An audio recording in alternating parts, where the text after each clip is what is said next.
Hi everyone, my name is Caleb, and I'm a member of the Akron Symphony Orchestra. And today I have the privilege of introducing you to my instrument. Now, if you think you know what instrument I play, go ahead and say it out loud. That's exactly right. I play the viola. Now, some of you may have been tempted to say the violin, and that'd be a very good guess, but the violin and the viola are slightly different, and I will try to explain to you exactly how. Now, the viola is a member of the violin family, and the violin family is what makes up the string section in the Akron Symphony. So what instruments are in the violin family? Well, most obviously we have the violin, right? So it's the violin, it's the viola, it's the cello, and then it's the double bass. And that's the instruments in order from highest to lowest. So the viola is a little bit lower than the violin, and it's a little bit higher than the cello. So let's talk about some similarities between the violin and the viola. So it looks a lot like the violin, right? So it's got kind of that classic violin shape with the F holes. I have 4 strings. It's a very similar look, but there are some differences. So unfortunately, I don't have a violin with me today, but if I did, you'd be able to see that the viola is a little bit longer, it's a little bit wider, and if I hold it this way, the viola is a little bit thicker than the violin. What are some other differences? Well, the violin has, in order from highest to lowest, it has an E string, it has an A string, it has a D string, and it has a G string. Now, the viola shares 3 of those strings. We have an A string, a D string, a G string, and a C string. So the violin has an E string, which we don't have, but the viola has a C string, which the violin doesn't have. And the C string sounds like this. So the violin can't play quite that low. So the viola is used in the orchestra to fill the gap between the violins and the cellos, or kind of like the alto or the tenor voice of the orchestra.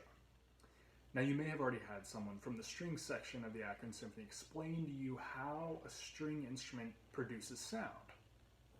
And like the violin or the cello or even the double bass, the viola uses a bow. The bow has horsehair on it, and that horsehair is drawn across the string. But in order to make the sound, we use rosin, which is actually a dried tree sap, and we rub it on our bows, we rub it on the hair, and that gives the hair just enough stick to grab the string. And that friction is what creates that intense string sound. Now, I have a piece that I'd like to play for you, and I'll be honest with you, this piece was originally written for the cello.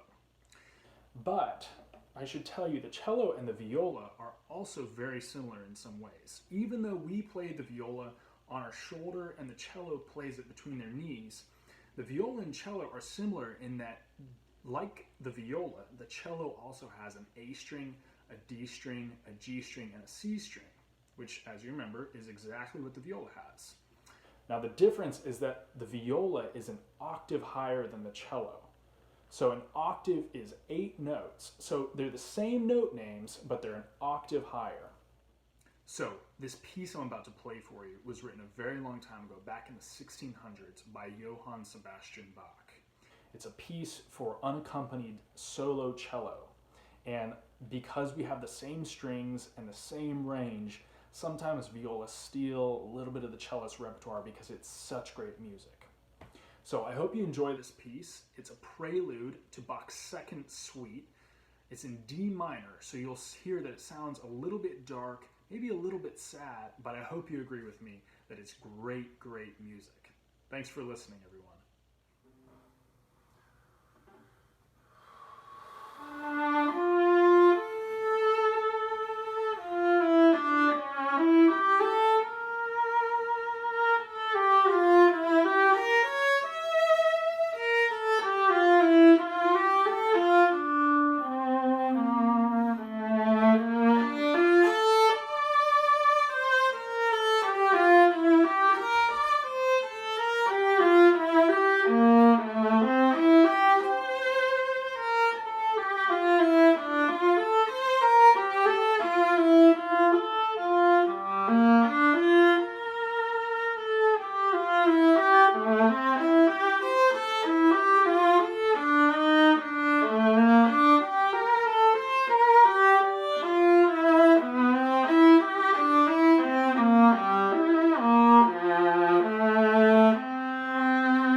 Thank you.